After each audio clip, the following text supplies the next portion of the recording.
I want to tell you a story from the Bible that causes most people to simply just turn the page due to confusion or simply because it's pretty grotesque.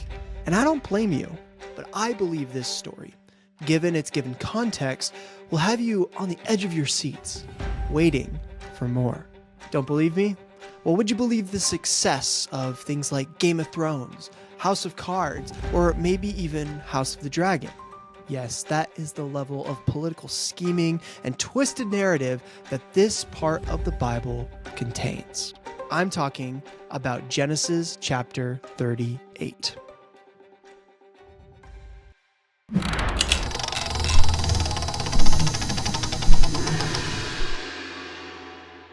This video will serve as an introduction, a part one have you, to this discussion. There are several things to consider and digest about these stories, and if they're unfamiliar to you, you're gonna get lost in the discussion. So this video will help serve as an introduction to the subject, explaining the two different narratives and introducing some of the things that connect them. In part two of the discussion, I will be talking with Dead Sea Scrolls scholar Dr. Kip Davis in order to better connect these narratives and to learn what we should take away as readers from Genesis chapter 38, as well as the succession narrative. So be sure to check that one out after this video. It's an odd story, seemingly just randomly thrown into the middle of the story of Joseph and all his brothers, and it's a story about Joseph's older brother named Judah, like the tribe of Judah, and how he went off and established his own life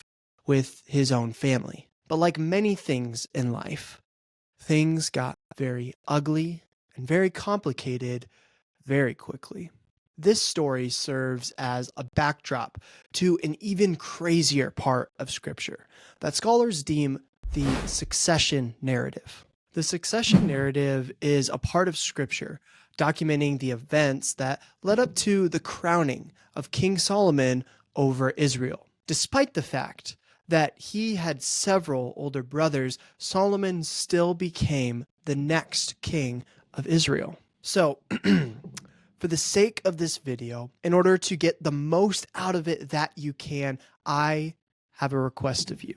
I'm asking you to set aside any preconceived notions that you might have about the Bible. Not get rid of them entirely, just set them aside for this conversation here and now so that you can truly hear and consider what I have to say today. I would like you to consider this story about Judah in Genesis chapter 38 is actually a tale that the pro-Solomon campaign in Israel told in order to legitimize him as the next king of Israel. A remnant, have you, of political propaganda to win the throne of Israel.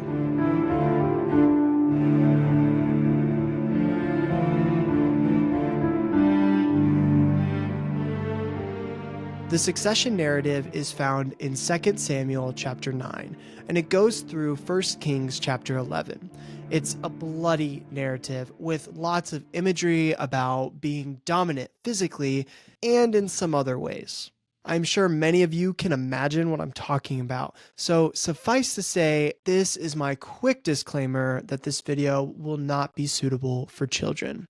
As I mentioned in the introduction, the story of Judah in Genesis chapter 38 seems to be a political narrative to showcase Solomon as the next rightful ruler in Israel. That is not entirely true, at least from a scholarly perspective. The truth is that scholars debate whether this story is being told to legitimize Solomon as king or to instead showcase the current king at the time, King David, as a wrongful king who usurped the throne from King Saul. It's a very interesting debate, and as we dive into the two narratives, I think you'll see why it could be taken either way. So what is in Genesis chapter 38? Here's a quick summary.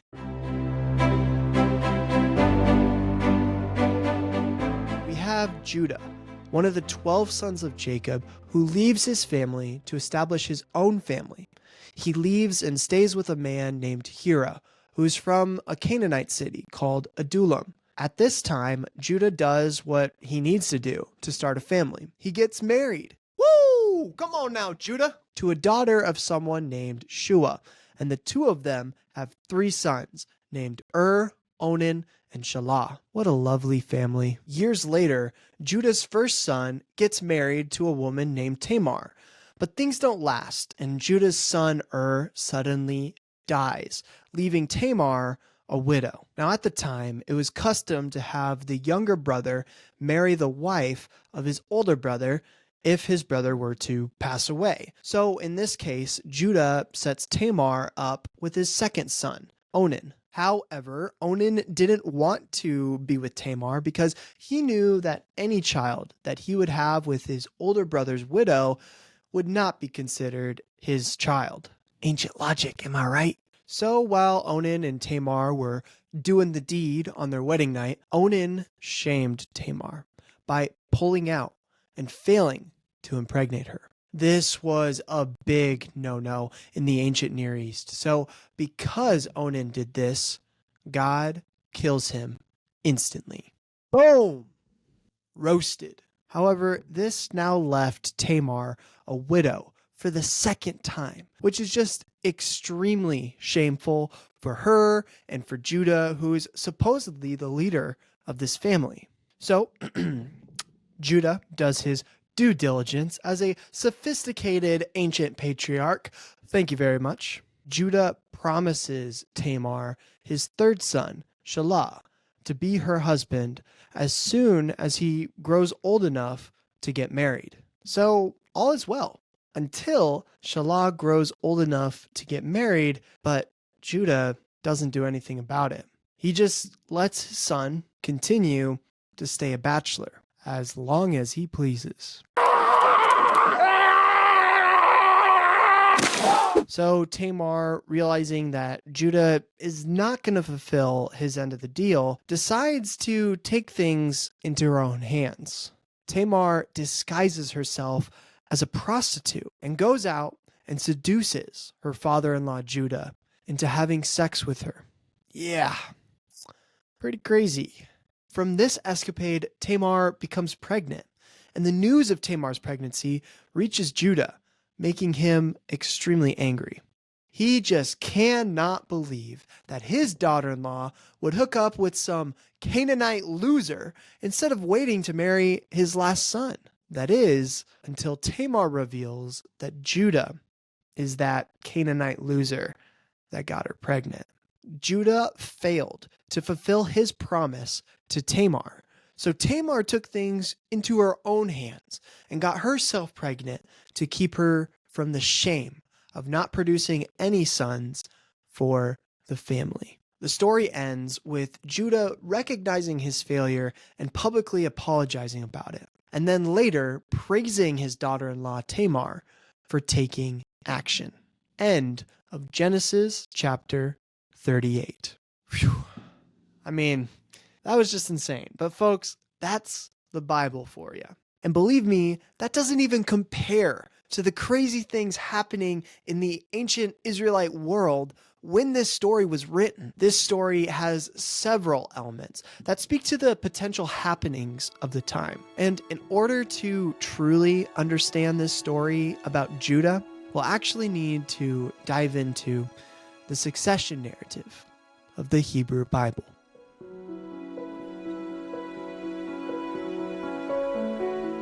Now, this is a large part of Scripture with several names and complex relationships and many crazy stories that you can all read in the Bible. I'm not going to cover every single detail here in this video. That would take far too long. Rather, in this video, I'm going to cover some of the main characters and the big events that define this section of Scripture. The first part in the narrative involves King David himself, the current king of Israel. David seems to be beloved by the people in Israel, but this part of Scripture shows his failure more than anything else. It's very similar to how the Bible portrays Judah, who's actually the ancestor of David and later of Jesus. Judah, David, and Jesus are all linked in several ways, and it's important to understand this as we compare these two sections of scripture. Just like Judah, David is well respected and is known as a great leader of Israel. Also like Judah, David fails to do his duty, which is where our story begins. The story of David and Bathsheba.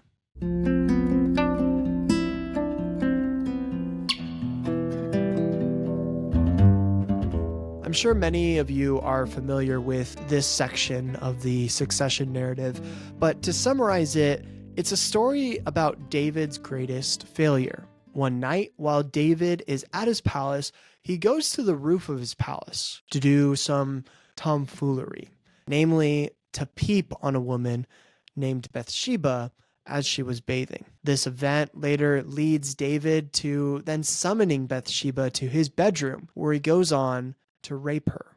Now, because of this, Bathsheba, who is already married, gets pregnant with David's son. And to cover his mistake, David asks Bathsheba's husband, who is out fighting a war for him, to come back and to sleep with his wife as a way of covering things up. Now, the husband, whose name is Uriah, declines the offer, leaving David in a tough situation. Instead of doing the right thing, though, he decides to get Uriah killed by sending him to the front lines of the battlefield without any support. Uriah dies, and David marries Bathsheba and claims that the son is his son from within wedlock. Now, David gets called out about this scummy business, and after that, he publicly confesses his sin. This kicks off the beginning of David's failures as king. David, the great ruler of Israel who slaughtered Goliath, fails his army, his country, and his family. Now, due to this failure, God kills the son that David was going to have with Bathsheba. But we aren't done with Bathsheba just yet. Just like Tamar, in the story with Judah, she too is going to redeem herself from this messy situation. This first story is what scholars deem the trial of David. And the next big event in the succession narrative is called the trial of AMNON, David's firstborn son.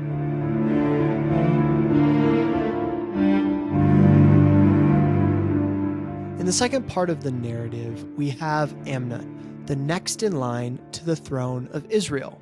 Except AMNON has never officially been declared the next in line. David, who is supposed to name an heir to the throne, just hasn't gotten to doing that yet. So we have AMNON, the supposed next in line to the throne, but he really doesn't have much backing his claim.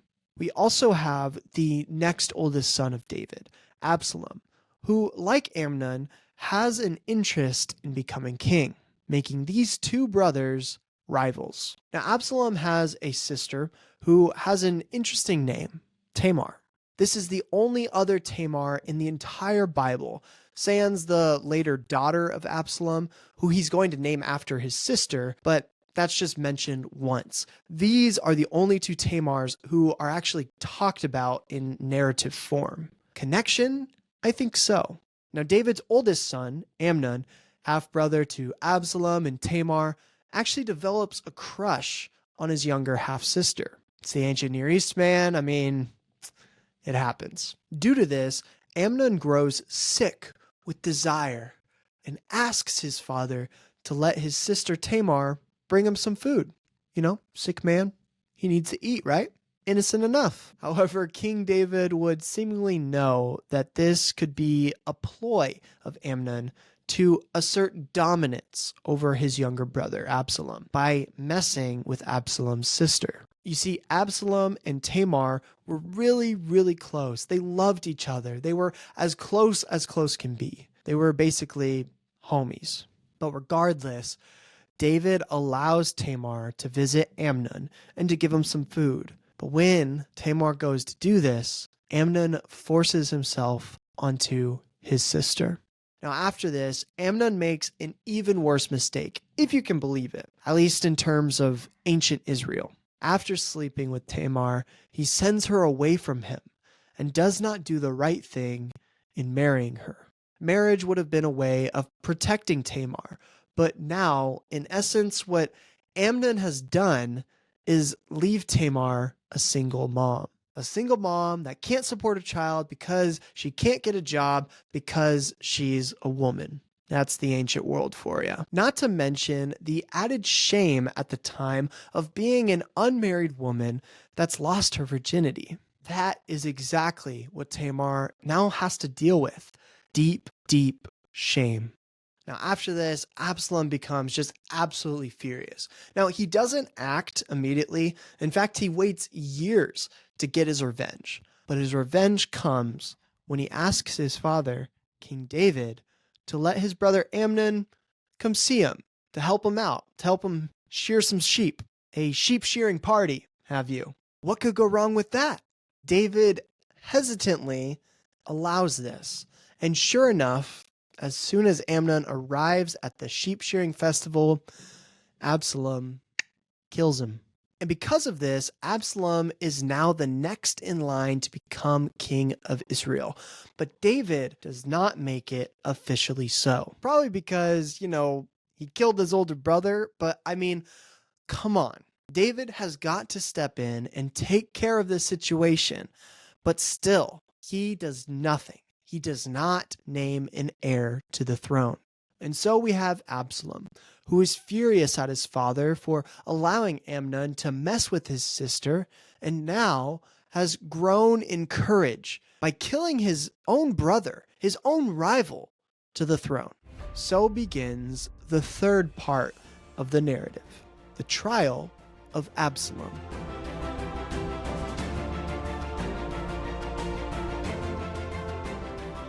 Basically, what we have is an angry prince who has fled the capital in fear of his father, but also resentment with his father because of the way that he's just been handling this entire situation.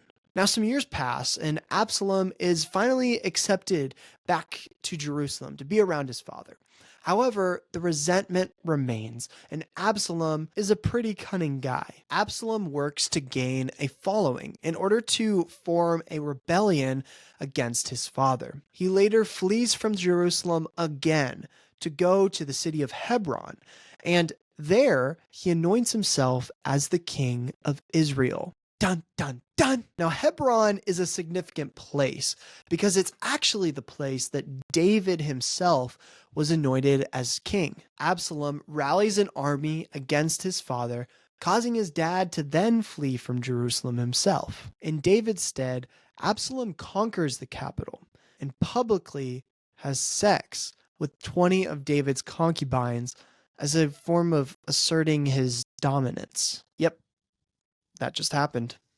Absalom, who's now at the top of the world, feeling uber confident, decides to march out to meet his father in battle at the forest of Ephraim. However, while fighting, Absalom meets his end. As he is riding on his mule, fighting in the forest, Absalom gets its head caught in a tree and is left dangling in the air. Not a great look, if you ask me. David's commander, Joab, then kills the dangling prince, and David's throne is protected from his son's rebellion. But his victory does not come without a cost.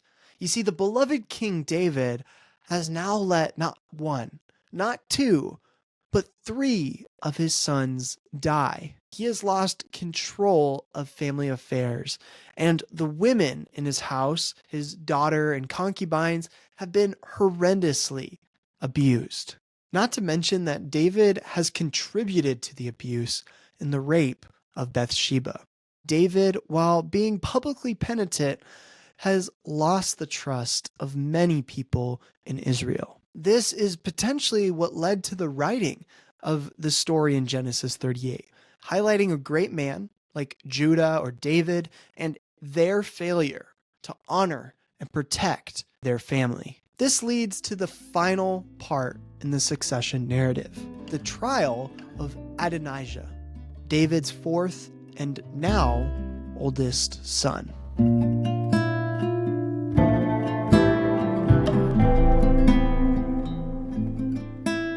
I'd like to remind you of Bathsheba because I mentioned earlier that she would go on to redeem herself, similar to the way that Tamar redeems herself in Genesis chapter 38. Bathsheba's first son with David is killed by God because of David's sin, but the two of them go on to have a second son, whose name is Solomon.